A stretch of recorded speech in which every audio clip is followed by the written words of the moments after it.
Hi ho and welcome to One Man's Dream. I'm James and today's my top 10 favourite things to do at Walt Disney World and Universal Studios.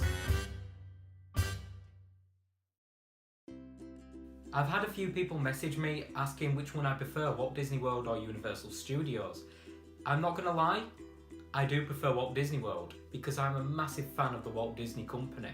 Don't get me wrong, I love Universal Studios Resort in Orlando, but Walt Disney World is home to me. So if you're wondering why I'm doing more videos in the future about Walt Disney World than Universal Studios, you know why now. Before I get on to my top 10, I'd like to make it clear these are in no particular order. 10 don't mean it's the worst, 1 don't mean it's the best. They're all my favourites. And they're just a quick overview of why I love each and every one of them, because I do plan to make more detailed videos of them in the future. So let's get on to it. These are my top 10 favourite things to do at Walt Disney World and Universal Studios. Number 1. Pandora, the world of Avatar. Now, if you've been lucky enough to visit Pandora, the world of Avatar in person, you'll know exactly what I mean. The landscape, the Imagineering, the attractions, everything about this land in Disney's Animal Kingdom is absolutely incredible, just because of the pure beauty of the land. Even if you're not a fan of the film Avatar, you'll be overwhelmed how beautiful this land is, especially with them floating mountains. And that's why I love Pandora, the world of Avatar, so much, because it's just great Imagineering. Number 2, Diagon Alley. Everything in Diagon Alley is just amazing in my opinion. The Weasley's Joke Shop, the Gringotts Bank, that breathing dragon, it is really impressive, this land.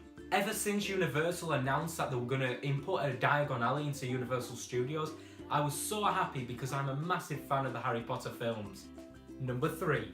Happily Ever After. The projections on the castle, the fireworks, everything about this show is brilliant. I love how they made so many covers in the show. For example, Love is an Open Door. I love that little section in the show because it's so beautifully done, and that's why it's one of my favourite things to do at the Magic Kingdom, because when you've had an amazing day at the park, it really puts that little bit of magic to the end of your night, the happiest place on earth. Number 4, the World Showcase. Now, where in the world can you visit 11 different countries in the same place?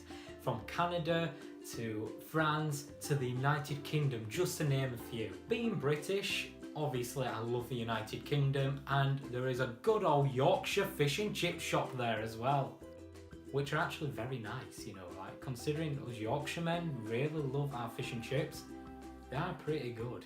But not just the United Kingdom, the whole of the World Showcase is just brilliant. It's great Imagineering from the Walt Disney Company, and it's where they have the firework display in Epcot as well, illuminations. Just everything about the World Showcase is just fantastic. To visit all them different countries and cultures is just incredible, because personally I don't think I'm ever going to visit Morocco, but visiting Morocco in the World Showcase is just good enough for me, because I get to experience a little bit about the country, and that's why I love the World Showcase.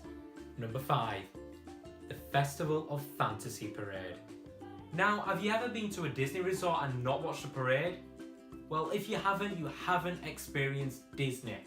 This parade is absolutely fantastic. The characters involved, the music, the floats. The reason why I love the Disney parades is because you get to see characters that you might not normally see throughout the park. For example, the 7 Dwarfs. That's why I love the parade so much, because it's a great way to spend your afternoon at the Magic Kingdom. Number 6, City Walk. Now, you're probably thinking, James, why are you choosing City Walk? It's got nothing in it. It's just shops and nothing. I think the reason why I love City Walk so much is because up here in Yorkshire we don't really have anything that big and extra and atmosphere like maybe in London, but obviously up in Yorkshire it's quite like countryside-y and everything like that. It reminds me a bit of Main Street USA. When you're walking down the street you get to see the castle, but with Universal Studios you get into this massive area, and to your right is the Universal Globe, to your left is Islands Adventure. The atmosphere is just incredible. You get to see the biggest Hard Rock Cafe in the world across the lake.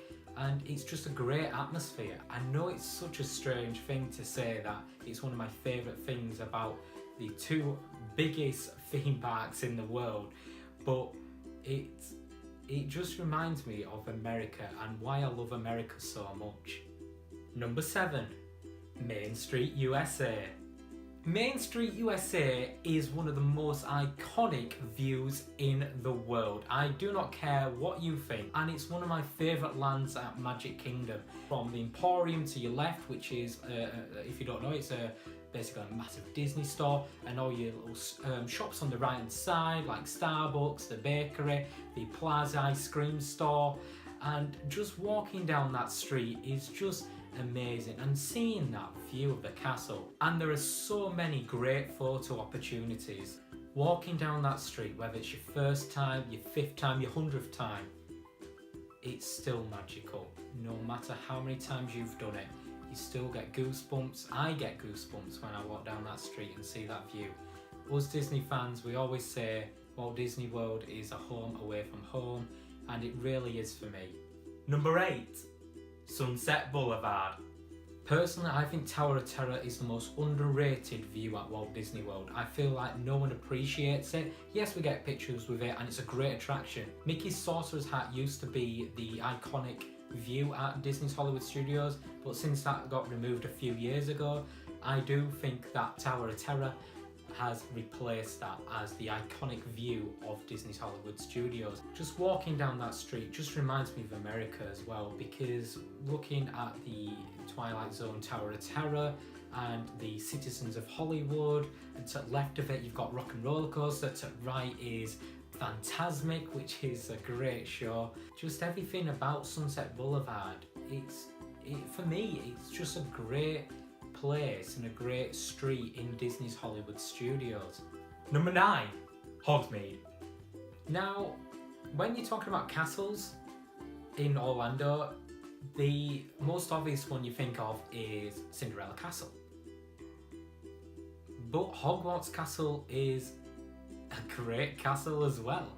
I love the Hogwarts Castle because, like I said before, I'm a big fan of the films of Harry Potter, and that view, wow. Inside the Hogwarts Castle is an attraction, Forbidden Journey, which is a great attraction as well. Just like Diagon Alley, Hogsmeade is just a great place if you are a Harry Potter fan. And I like how they've created it like if it's winter, like it's coming up to Christmas. Even though they don't have Christmas trees all year round, they've got snow on top of buildings. I feel like from the films, when it's Christmas time, it is visually beautiful. So that's why it's one of my favourites, because the castle view and the attraction inside as well. Number 10, meeting characters. My next video on the 9th of June, this Saturday, is going to be talking about my favourite meet and greet, so I won't go into much detail talking about it now. Personally, I love meeting characters because it makes your trip a bit extra special and a bit more magical. I do prefer meeting up with Walt Disney World characters like Mickey, etc. Than Universal Studios like Scooby-Doo and Shaggy, for example, because I do prefer Disney, like I said, but that don't mean that meeting characters at Universal Studio is a miss. And that's my top 10 favourite things to do at Walt Disney World and Universal Studios. Do you agree or disagree with any? What would be in your top 10? Let me know in the comments down below. Thank you so much for joining me today. Please like and comment down below. I do really appreciate it, and it would mean the world to me if you could subscribe to the channel. I do have Instagram and Twitter. Please follow me at _onemanstream_. If you've already followed me, thank you so much for doing so. I do really appreciate it. Please email me at james.onemanstream@gmail.com. I'm always open to emails and I will answer you straight away. Thank you so much for watching. I'm James, this is One Man's Dream, and I'll see you real soon.